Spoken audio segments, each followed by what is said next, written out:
ایام اور دن سیلیبریٹ کرتے ہوئے بہت سی مغربی افکار کی اور ان کی تہذیب کی باتیں ہیں جو آج ہمارے معاشرے میں بھی دکھائی دینے لگی۔ بہت سے نوجوان اس فکری گمراہی میں بہہ کر اپنی تخلیقی صلاحیتوں کو بھی تباہ کر چکے ہیں اور ضائع کر چکے ہیں۔ ہماری آج کی اس گفتگو کا فقط مقصد یہ ہے کہ ہم اپنے آنے والی نسلوں کو ایک خوبصورت پیغام منتقل کر سکیں۔ ہمارا اسلام کا تصور حیا کیا ہے، شرم و حیا کا تصور کسے کہتے ہیں۔ بہت سے نوجوان ایسے ایام اور ایسے دن منانے لگے ہیں جس میں غیر محرموں کے ساتھ تحفے تحائف کا تبادلہ کرنا، ایسے امور کی طرف جانا جس کی سختی سے اسلام نے ممانعت کی۔ ان سارے امور پر آج ہم بات کریں گے تاکہ ہم سب کو اپنی اپنی ذمہ داری کا احساس بھی ہو اور بالخصوص نوجوان نسل تک ایک پیغام بھی پہنچ سکے۔ گرامی حضرات، اسلام ہمیں جب بھی حقوق کی بات کرتا ہے، اسلام اس کے ساتھ ساتھ اس کی ذمہ داریوں کی بھی بات کرتا ہے۔ آپ دنیا کے کسی بھی مذہب کے اندر ہیومن رائٹس کو اگر پڑھیں گے تو آپ کو وہاں صرف انسانی حقوق کی بات ہی ملے گی۔ اکثر انسانی حقوق پر ہی بات کرتے ہیں،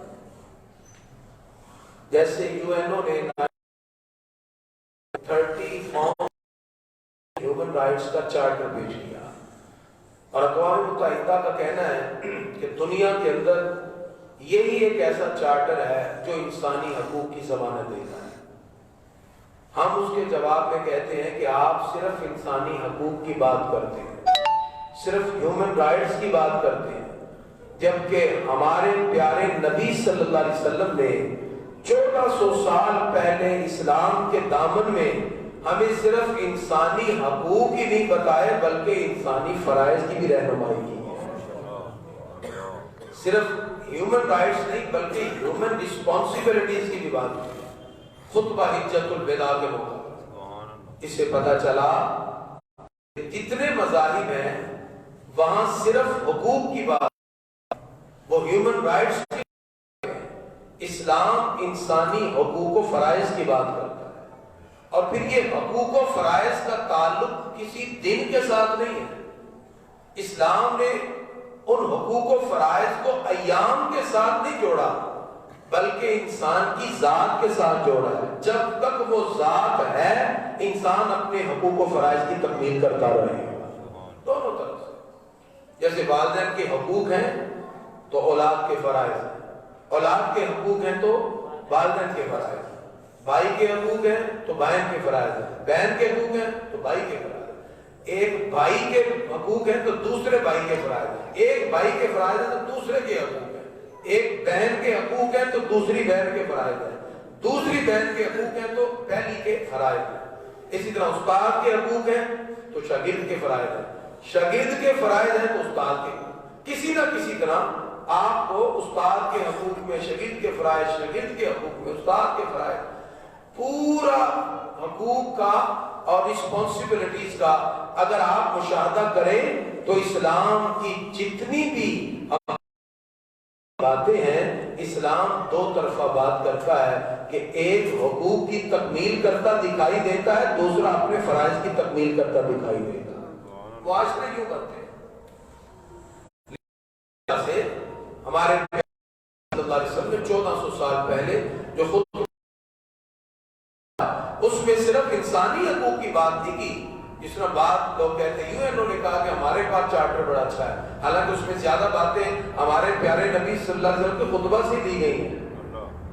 تو ہم کہتے ہیں کہ 1400 سال پہلے ہمارے پیارے نبی صلی اللہ علیہ وسلم نے انسانی حقوق بھی بتا دیے تھے اور فرائض بھی بتا دیے، اور اس کا تعلق دنوں سے نہیں ہے جیسے ویسٹرن میں وہ ماں باپ جب بوڑھے ہوتے ہیں ان کو اولڈ ہاؤس میں چھوڑاتے ہیں اور کہتے ہیں جی اب تم یہی رہو۔ اب انہوں نے دن رکھ لیے کہ یہ سال میں ایک دن دن ہے اور اس کو وہ پیرنٹس ڈے کے طور پہ مناتے ہیں، والدین کا ایک دن ہے۔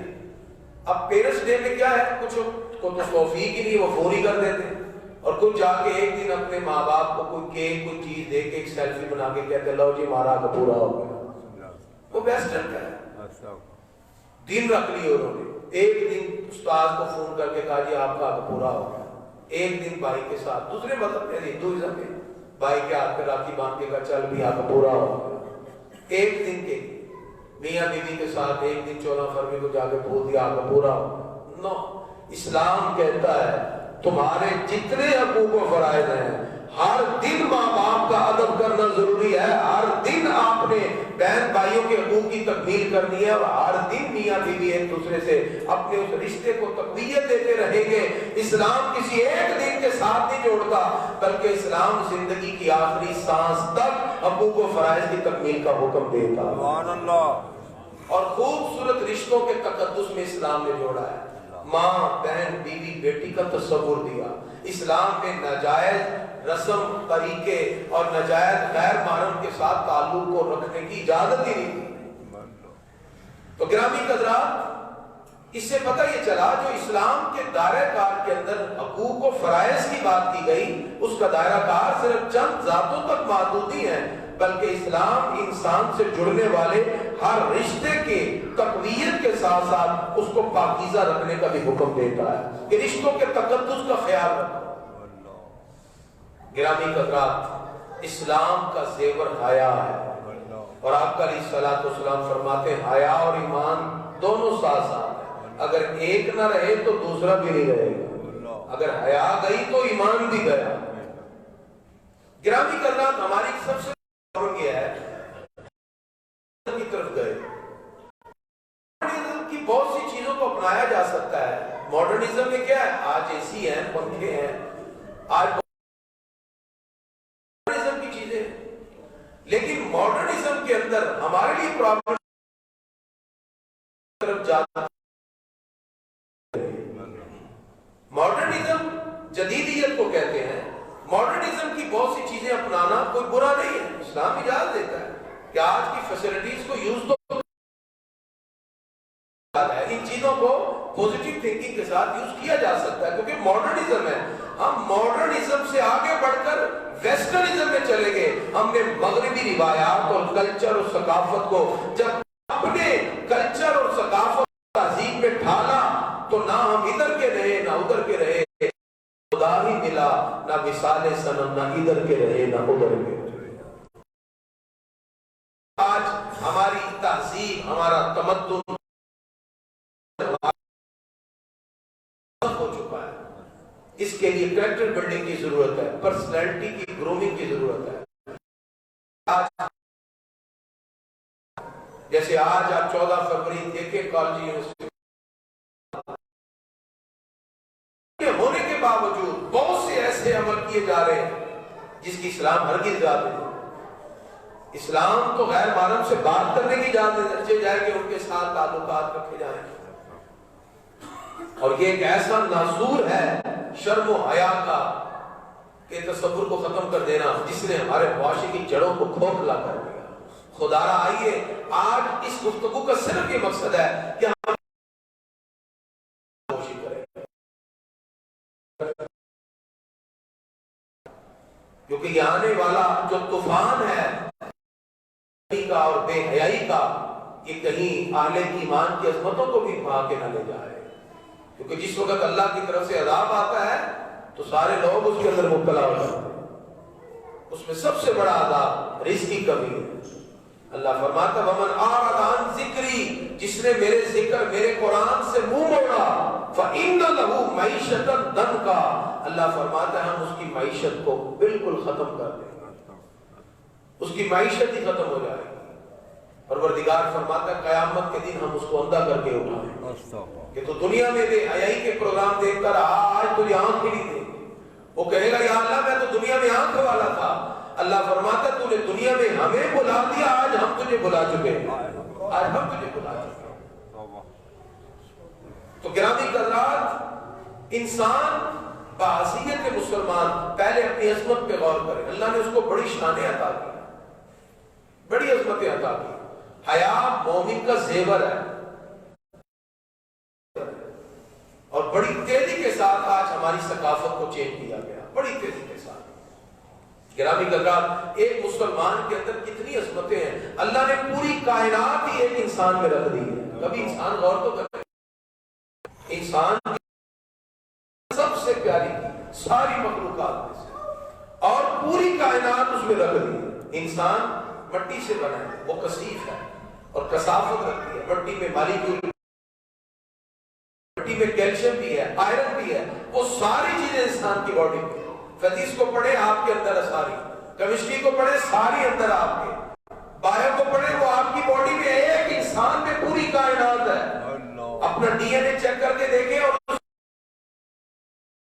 جتنی ورائٹی ہے آپ کی عقل دنگ رہ جائے کہ جس 6 ارب انسانوں میں ایک کا دوسرے سے فنگر پرنٹ نہیں ملنے دیا, اس رب نے کتنی ورائٹی انسان کی پیدا کی.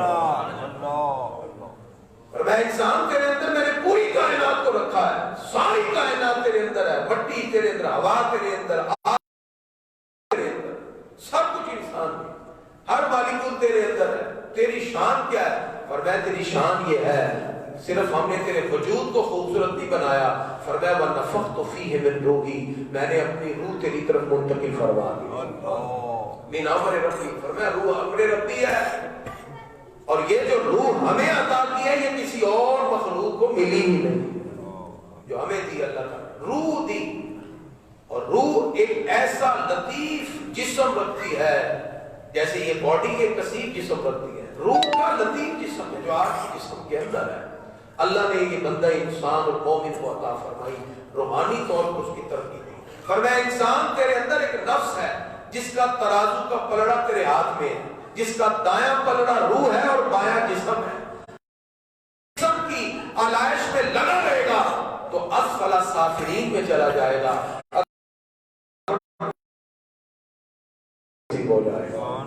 اللہ فرماتا ہے لقد خلقنا الانسان فی احسن تقویم, اے انسان ہم نے تجھے بڑی پیاری صورت پہ بنایا, تجھے ایسے ہی ہارڈ ڈسک دی ہے کہ پوری کائنات تیرے اندر آ سکتی ہے. تیری میموری پھر بھی ختم نہیں ہوگی, کائنات پوری کو تو اپنے اندر ڈاؤن لوڈ کر سکتا ہے, پوری کائنات. اللہ فرماتا ہے وَعَلَّمَ آدَمَ الْأَسْمَاءَ كُلَّهَا, ہم نے کن کہا, قیامت تک جتنی چیزیں پیدا ہونی تھی اللہ فرماتا ہے آدم کے اندر سارے کا سارا علم ہم نے منتقل کر دیا. اتنی بڑی میموری ہے کوئی کائنات میں؟ 70 80 100 1000 جی بی بنا لیں گے, فرمایا اس سے بھی بڑی میموری تیری ہے, لیکن ڈاؤن لوڈ تو کر. اس میں کبھی سچائی کا سافٹ ویئر, کبھی اس میں عدل و انصاف کا سافٹ ویئر, کبھی شرم کا, کبھی حیا کا. اگر وہ سافٹ ویئر تیرے اندر ڈاؤن لوڈ ہی نہیں ہو رہا تو پھر تو ایک ہارڈ ڈسک لیے اٹھائے پھرتا ہے. مٹی کا وجود ہے, کچھ تیرے اندر نہیں. اس مٹی کے وجود میں جس میں اللہ نے حقیقت یہ رکھی ہے, اس روح کو اندر ڈالتے ہوئے فرمایا یہ فرشتے تیرے پیچھے ہیں, یہاں فرشتے بیٹھ کے لکھ رہے ہیں, کوئی رزق دے رہا ہے, کوئی اولاد پہنچا رہا ہے, سب تیری خدمت میں لگے ہیں. فرمایا جنات تیرے اندر سے گزر رہے ہیں. سرکار فرماتے ہیں ان الشیطان یجری من الانسان مجری الدم, انسان خون کی طرح دوڑتا ہے. یہ جنات ہی ہے, جنات میں تیرے اندر سے گزر رہے ہیں, فرشتے تیری حفاظت میں لگے ہیں, پوری کائنات تیرے اندر ہے. وَكَذَلِكَ نُرِي إِبْرَاهِيمَ مَلَكُوتَ السَّمَاوَاتِ وَالْأَرْضِ, فرمایا انسان کی معراج یہ ہے میں اس کو فرش زمین پہ بٹھا کے عرش بری تک سب کو دکھا دیتا ہوں. میں نے تیرے اندر رکھ دی اور تجھے ایک ایسا وجود دیا, ایسا کمال کا وجود دیا, پھر تجھے کہا کہ اپنی اس روح کو بناتے رہنا, کہیں اپنے جسم کو ہی نہ بناتے رہنا. اس لیے گرامی حضرات انسان کا جو سینہ ہے نا, جب تک یہ منور نہیں نہ ہوتا, جب تک اس میں سے ناپاکی نہیں نہ جاتی, تزکیہ نفس ملتا ہی نہیں. آپ اپنے اندر کو پاک کریں گے تزکیہ نفس, اپنے ظاہر کو پاک کریں گے تو طہارت و پاکیزگی و نظافت ہے. اور باطن کی پاکیزگی کیا ہے؟ یہ جو سینہ ہے سب سے پہلے اس کو منور کیا جائے. اللہ تعالیٰ نے فرمایا موسیٰ علیہ السلام سے جاؤ فرعون کو دعوت و اسلام کی. آپ نے سب سے پہلے کہا رب اشرح لی صدری, یا اللہ میرا سینہ کھول ویسر لی امری واحلل عقدۃ من لسانی. پہلے سینہ کھلتا ہے. اس لیے اللہ تعالیٰ نے اپنے معبود کے سینے کی خود خبر دی اور خود ضمانت دی. فرمایا میرے محبوب کا سینہ تو وہ ہے علم نشرح لک صدرک، محبوب اپنے آپ کے سینے کو کھول دیا۔ سبحان اللہ۔ ہدایت کے راستے سینے سے نکلتے ہیں، اور یہ شرح صدر نصیب ہوتا ہے، طہارت اور پاکیزگی نصیب ہوتی ہے اللہ والوں کے پاس بیٹھنے سے، ان کے قرب سے، ان کی زندگیوں کا مطالعہ کرنے سے، قرآن و سنت کی تعلیم سے وابستہ ہونے سے سینہ کھل جاتا ہے۔ اور جب یہ سینہ کھل جاتا ہے، یہ شرح صدر ہوتا ہے، اللہ تعالیٰ پھر آپ کو قلب میں نور ایمان کی دولت عطا فرماتا ہے۔ یہ دل کیا ہے سرکار؟ جسم ایک لوتھڑا ہے، اگر وہ ٹھیک ہے تو سارا جسم بھی ٹھیک ہے، وہ خراب تو سارے خراب۔ الا وہی القلب، فرمایا وہ تمہارا دل ہے، یہ مرکز ہے نور ایمان کا۔ اگر یہ دل جس کو اللہ رب العزت نے نور ایمان کا مرکز قرار دے دیا، یہ دل ٹھیک ہے تو ایمان کی لذتیں یہیں سے پھوٹیں گی۔ اور اگر یہ قلب سلیم کسی کو مل جائے، اللہ پھر اس کو تعقل اور عقل سلیم کی دولت عطا فرماتا ہے۔ عقل کیا ہے؟ عقل 5 سینس سے چیزوں کو اخذ کرتی ہے، حواس خمسہ سے۔ عقل سے آپ کو بصیرت نصیب ہوتی ہے، اور بصیرت بھی جدا جدا ہے۔ جتنا انسان اپنے دل کے ایمان کے نور کی حفاظت اس کے عقل کے نور میں اتنا اضافہ فرما دیتا ہے، اس کی عقل اور بڑھ جاتی ہے۔ اور جب انسان کی عقل کامل ہو جائے تو پروردگار اس کو فراست کی دولت عطا فرماتا ہے۔ فرمایا اتقوا فراست المؤمن فإنه ينظر، فراست سے بھی بچو، وہ دیکھتا ہے تو رب کے نور سے دیکھتا ہے۔ ویسٹرن کو صرف ایک مسلمان سے، ایک بھی مسلمان سچا ہو، ویسٹرن کو اس سے بنا، انہوں نے کہا یہ ان کو ختم کرو۔ اور آج اسی لیے ویسٹرن کو سب سے زیادہ ڈر مسلمانوں سے نہیں، اسلام سے ہے۔ وہ کہتے ہیں اسلام کا ان کے دلوں میں نہ آ جائے۔ ایک نوجوان ہونا لاکھ اندھوں کی خجالت سے کہیں بہتر ہے ایک دیدہ بیدار کو پیدا کرنا۔ آپ کا رسالہ جماعت خود تیار کی، 1.25 لاکھ سے آبا، جب انہوں نے اسلام کو پھیلایا، عمر فاروق رضی اللہ عنہ کا دور ہے، 22 لاکھ مربع میل پر اسلام پھیل گیا۔ صحابہ کے پاس کوئی بظاہر اسباب نہیں تھے، وہ کھجوریں کھا کے اور ستو پی کے یورپ کی بیزنٹین امپائر سے ٹکرا، ایران کی بادشاہ سے ٹکرا۔ بظاہر تو طاقت نہ تھی کھانے پینے والی، ایمان کی طاقت تو تھی، روح کی طاقت اصل طاقت ہے۔ صحابہ کرام قادسیہ میں جب بڑے ہاتھیوں سے حملہ ہوا تو صحابہ نے سونے پکڑ کے اپنی تلواروں سے کاٹ کے رکھ دی۔ دوڑتے ہوئے گھوڑے، ایک صحابی نے ان کی دم کو پکڑ کے زور سے کھینچا، دوڑتا ہوا گھوڑا زمین پہ بیٹھ جاتا ہے۔ اللہ نے وہ طاقت ان کو عطا فرمائی۔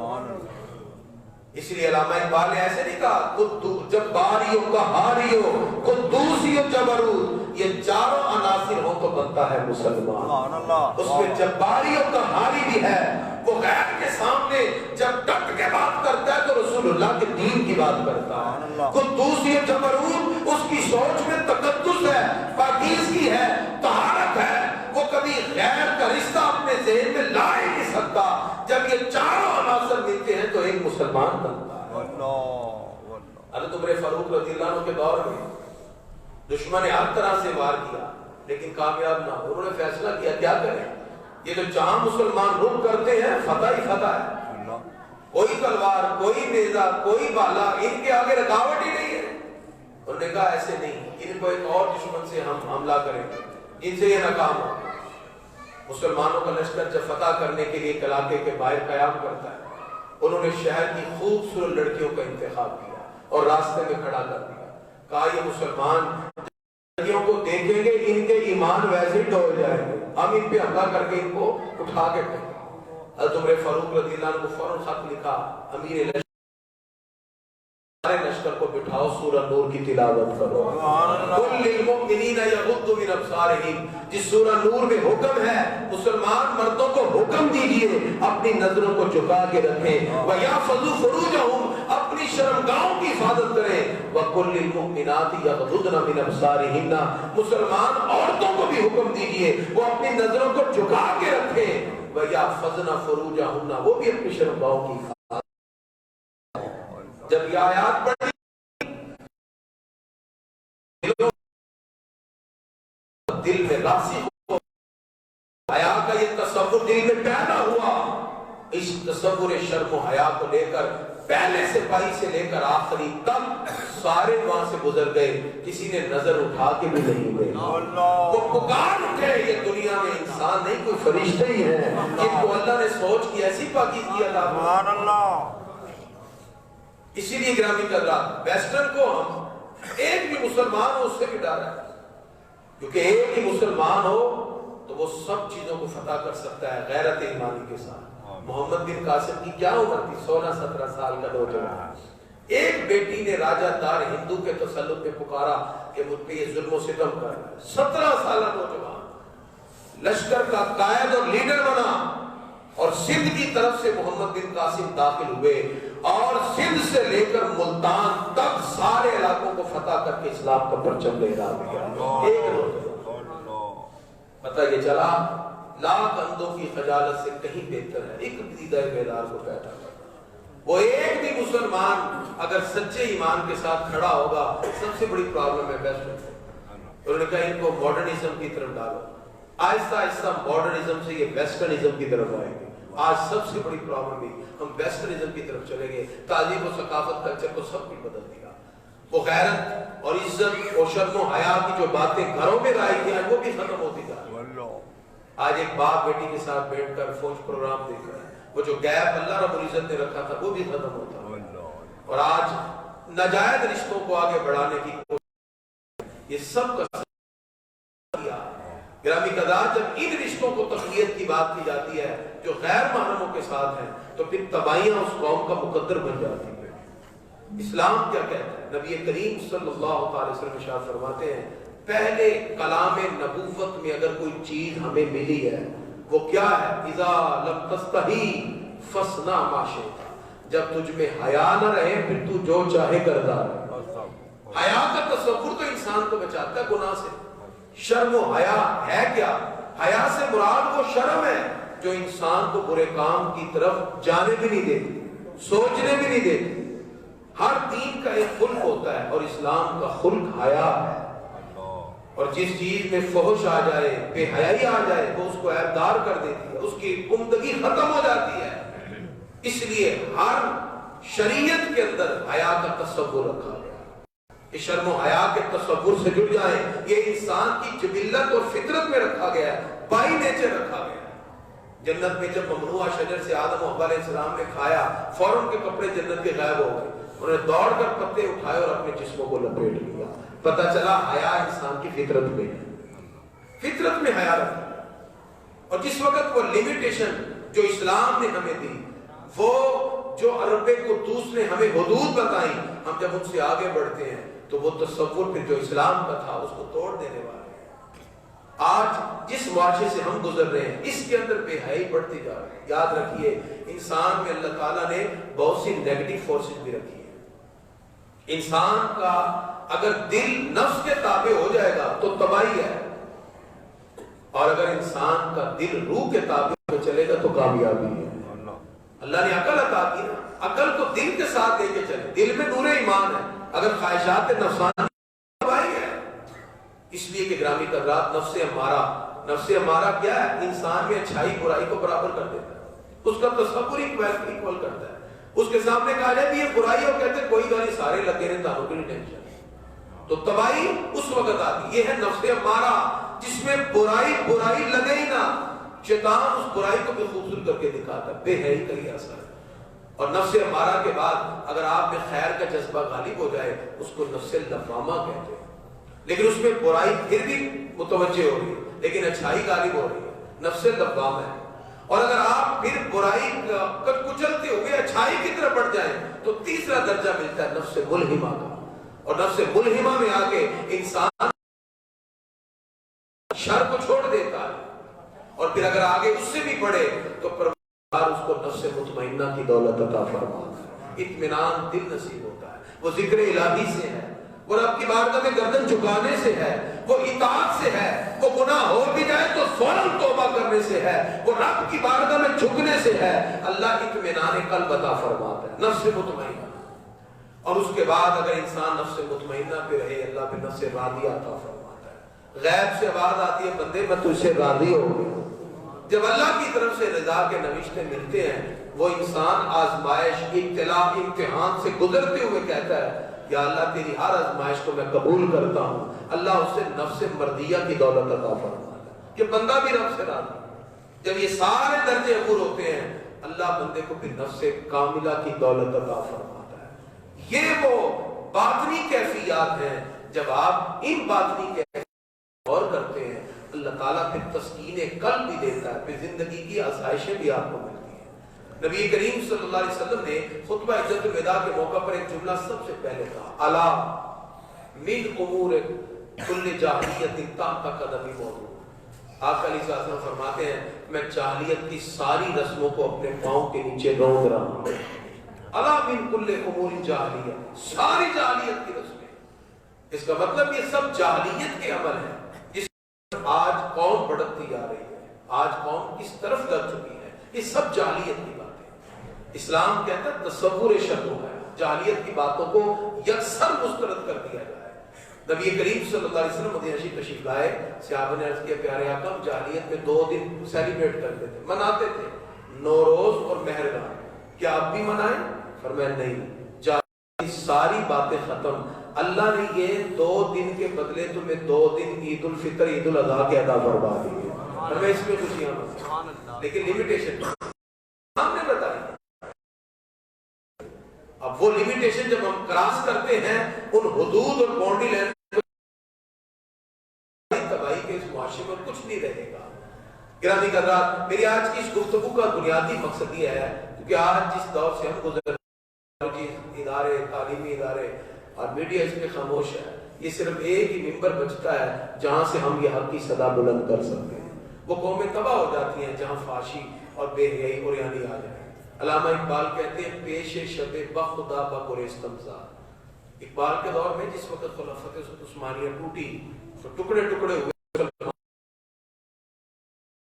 کالے پانی کی سزا دی. علامہ فرماتے ہیں ایک رات میں رب کی بارگاہ میں گڑ گڑا کے رہا, پیش شب بخدا بقر استمزا, گڑ گڑا کے رہا, یا اللہ چرا مسلمان را خارن گزارن, یہ مسلمان کیوں ذلیل و رسوا ہو گئے. آج بھی کیفیت ایسی ہے, کشمیر دیکھ لیں, فلسطین دیکھیں, مسلمان ہر ذلت کی طرف چلے گئے. کیوں؟ علامہ فرماتے رات کو میں سو گیا, مجھے غیب سے آواز آئی, اقبال تو نمی دانی این دلے نارن با محبوب ندارن. اقبال تو جانتا نہیں یہ لوگ کلمہ رسول اللہ کا پڑھتے ہیں, آئیڈیل غیروں کو بنا رہے ہیں. اوپر سے مسلمان ہیں, اندر سے سارے یہودی عیسائی بنے ہوئے ہیں. یہ مقصد ہے اقبال کا. اس لیے ہمیں اقبال نے یہ شعر لکھا وضع میں ہو تم نصارا تو تمدن میں ہنود, یہ مسلمان ہیں جنہیں دیکھ کے شرمائیں یہود. یہودی بھی کہتے ہیں ہم بھی اتنا ویلنٹائن ڈے نہیں منا رہے جتنا یہ مسلمان منا رہے ہیں. ان کو کیا مصیبت پڑی ہوئی ہے. نوجوان نسل کدھر سے کدھر چلی. آج کی میری پوری گفتگو کا مقصد سیلف انالیسس ہے, یعنی ہم سب کے سب انالیسس کریں, تجزیہ کریں کہ آج ہم کس طرف جا رہے ہیں, یہ معاشرہ کس طرف جا رہا ہے.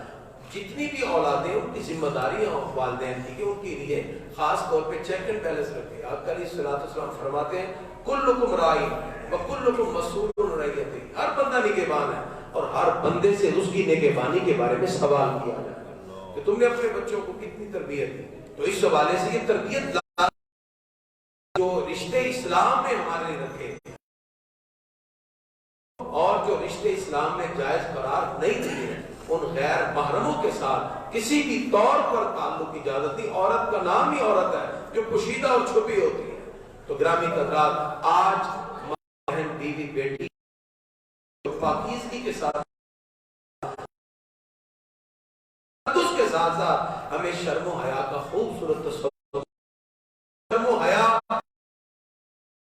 وہ ہر ایک انسان کی وہ کیفیت ہے جس کی وجہ سے انسان کو اللہ کی بارگاہ کا قرب نصیب ہوتا ہے. آئیے ہم اپنے بچوں کی خاص طور پہ تربیت بھی کریں, اور اولاد میں اور ماں باپ میں کوئی پرائیویسی نہیں ہوتی. بچے کے ہمارے کتنے فرینڈ ہیں, آپ کے لیے آپ ہماری اولاد ہے, اس میں کیا کس قسم کی پرائیویسی ہماری ذمہ داری. بات میرا ربی وہ اسمارٹ فون جسے اگر ہم نے اس پہ قابو نہ پایا تو آنے والی نسل ہمیں کبھی معاف نہ کرے. میرے ہاتھ میں تھا جب تک میرے مصطفیٰ کا دامن, میرے پاؤں چومتی تھی یہی گردش زمان. ماڈرنٹی کی طرف ضرور آئیں، ماڈرنزم کی طرف آئیں، ویسٹرنزم کی طرف نہ جائیں۔ ویسٹرنزم میں مغربی تقلید ہے جو ہمیں اس انداز میں مبتلا کرتی ہے کہ اندھی تقلید کرتے ہوئے ان کے پیچھے دوڑ پڑے، جس کی وجہ سے سارے کا سارا اسلامی معاشرہ آج ہمیں تہو بالا ہوتے ہوئے نظر آ رہا ہے۔ ایک مرتبہ ملک شام کے اندر ایک بزرگ ہیں، ان کو اللہ نے کشف قبول کی طاقت عطا کی، وہ قبر والوں سے بات کر رہے ہیں۔ وہ حضرت خالد بن ولید رضی اللہ عنہ کی قبر پہ کشف قبول کے ذریعے انہوں نے بات اور کہا، اے سیف اللہ آپ بتائیے آج امت مسلمہ اتنی پستی میں کیوں مبتلا ہے؟ 1 ارب 80 کروڑ تعداد ہے ہماری اس وقت، 57 ہماری ریاستیں ہیں، لیکن ہر طرف ہمیں مار پڑ رہی ہے، اس کی وجہ کیا ہے؟ حضرت خالد بن ولید رضی اللہ عنہ سیف اللہ انہوں نے جواب دیا، مسلمانوں میں جب سے بے حیائی ہے اس کی وجہ سے یہ حال ہوئے ہیں۔ بے حیائی کو چھوڑ دو، یہ سارے معاملے ٹھیک ہو رہے ہیں۔ امت مسلمہ کے اندر بالخصوص ہم اپنی ذمہ داری کو ادا کرتے ہوئے کوشش کریں، ہم اس چیز کو عام کرتے ہوئے شرم و حیا کا درس دیں۔ پروردگار کی بارگاہ میں دعا ہے اللہ تعالیٰ یہ بڑھتی ہوئی جو بے رغبتی اور فکری گمراہی ہے ہم سب کو اس کے ساتھ اور اپنا اپنا فرض ادا کرتے ہوئے رب قدوس ہم سب کو